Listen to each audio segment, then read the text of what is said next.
Amazon's algorithm literally tells you what it wants, and most sellers just aren't paying attention. Today, I'm going to walk you through 7 things that Amazon's A10 algorithm actively rewards, things that directly impact your organic ranking, and I guarantee at least 2 or 3 of these are not on your radar right now. Let's get into it. Number 1, click-through rate from search. This is the percentage of people who see your listing in the search results and actually click on it. And a lot of sellers obsess over what happens after somebody lands on a page, but they completely ignore on what's getting people to click in there in the first place. Your main image and your title are doing the heavy lifting here. If your main image looks like every other competitor on page 1, you're basically invisible. And if your title is stuffed with keywords, but it reads like a robot wrote it, so many people are using AI to write their listings these days, the algorithm is tracking, how often that shoppers choose your listing over everyone else's. And if it's just stuff with keywords like that, everyone's going to scroll past it. If your click-through rate is low, then Amazon pushes you down. It's that simple. Number 2 is the add to cart rate. Not conversion, add to cart. There's a difference. Amazon tracks how many people add your product to their cart relative to how many people actually viewed it. And this matters because it's buying intent signal. If somebody doesn't purchase your product right away, the fact that they added it tells Amazon that your listing is relevant and desirable. And you get a boost from that. This boost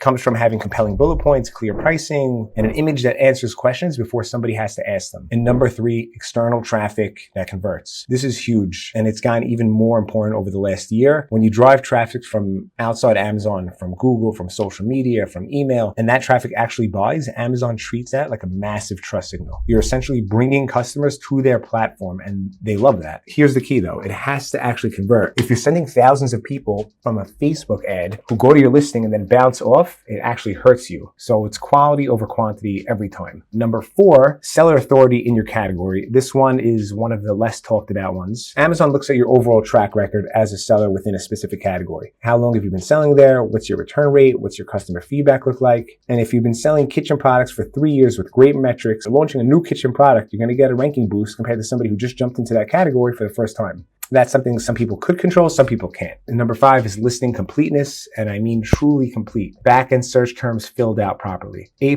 content with comparison charts that could be read by AI, not just pretty images and pretty videos. The videos on your listing have to explain the use cases. You need a fully built-out brand story. Amazon's algorithm gives preference to listings that use every tool available. A lot of sellers leave fields blank or half-finished because they seem optional. Even they say optional. And yeah, technically they are optional, but in practice, they're not. Number 6, return rate relative to your category. This is the silent killer. If your return rate is significantly higher than the average for your product category, Amazon will suppress your ranking. And they won't tell you that they're doing it. You'll just notice that your organic position slowly goes down and down. You might see the frequently returned badge, which is a killer of the listings. That's like a death sentence on Amazon. But even before you get that, if your return rate is higher than your competitors for the product category, you're going to start losing ranking, and you'll just notice organic positions slowly going down, and you're wondering what happened. You have to check your return reports regularly, and a lot of times the returns could be fixed and prevented a lot just by updating the content or the images in your listing and explaining better use cases for your product. Or if people have a misunderstanding of how to use it, putting a video, there's so many things you can do. You have to check your return reports. What are the reasons for the returns? Is it a quality issue? Is it a misleading image? Is it a sizing problem? Fix the root cause. No amount of PPC spend is going to overcome a high return rate that's dragging your organic ranking down. So I want you to check all those things: click-through rate, add to cart rate, external traffic that converts, seller authority, listing completeness, and the return rate. If you're only focused on keywords and PPC, you're just playing a small part of the game. The sellers who understand all of these levers, the ones that they actively optimize for each one, those are the ones who end up dominating page 1 without having to spend a fortune on ads to stay there. And this is not a theory. This is how the Amazon algorithm actually works.